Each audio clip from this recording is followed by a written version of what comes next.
سکتی ہیں. جیسا کہ اشفاق بھائی نے بھی اعلان کیا 24 نومبر آنے والے مہینے کی 24 تاریخ کو ہم ٹیلی تھون کرنے جا رہے ہیں.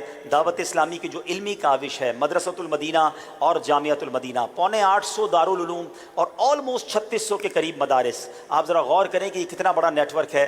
کل دستار فضیلت بھی فیضان مدینہ میں ہونی ہے. کل بھی آپ سب آئیے گا، ناظرین دیکھیے گا، ایمان تازہ ہو جائے گا کہ اتنے سارے علماء دعوت اسلامی پروڈیوس کر رہی ہے. آپ کو جان کر خوشی ہوگی کہ اس سال اسلامی بھائی اور اسلامی بہنیں ملا کر 2660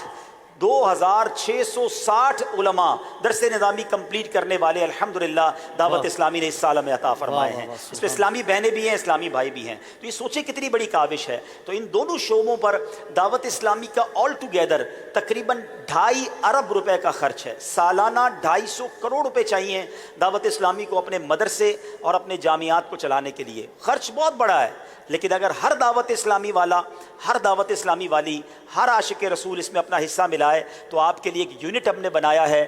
10,000 روپے کا ایک یونٹ ہے. دیکھیں ہم میں سے بہت سارے ایسے ہیں جو عالم نہیں بن سکے، حافظ قرآن نہیں بن سکے، مگر ہم علماء اور حفاظ کو اسپانسر تو کر سکتے ہیں. کیا پتہ قیامت کے دن کوئی عالم دین ہمارا ہاتھ پکڑ لے اور کہے حضور آپ نے پیسے دیے تھے، میں عالم بن گیا، چلیں جنت میں ساتھ چلتے ہیں. تو اس بار ٹیلی تھون میں سب نے حصہ ملانا ہے، دل کھول کے ملانا ہے اور دوسروں کو اس کی دعوت بھی دینی ہے.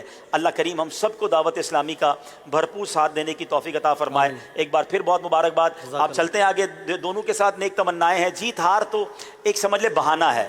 یہ اعلیٰ حضرت کا فیضان، اعلیٰ حضرت کی شاعری، اعلیٰ حضرت کا کام آپ تک پہنچانے کے لیے ٹیمیں بنائی گئیں. میرے حساب سے یہ دونوں ٹیمیں جیتی ہوئی ہیں. فائنل تک پہنچنا آسان نہیں ہے. تو اگر کوئی ایک آدھی ٹیم ایک رہے گی ظاہر پیچھے تو اس کو دل چھوٹا نہیں کرنا چاہیے. آپ دونوں ہی بہترین ہیں جب تک جیسے یہاں پہنچے ہیں. جزاک اللہ. صلو علی الحبیب. بہت بہت شکریہ. اللہ جزائے خیر دے. انشاءاللہ سلسلے کو آگے بڑھائیں گے.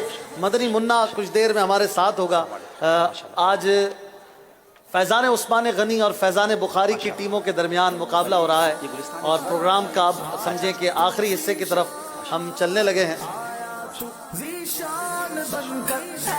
اب تک جو پوائنٹس ہو چکے ہیں آئیے وہ دیکھتے ہیں اور اس کے بعد پروگرام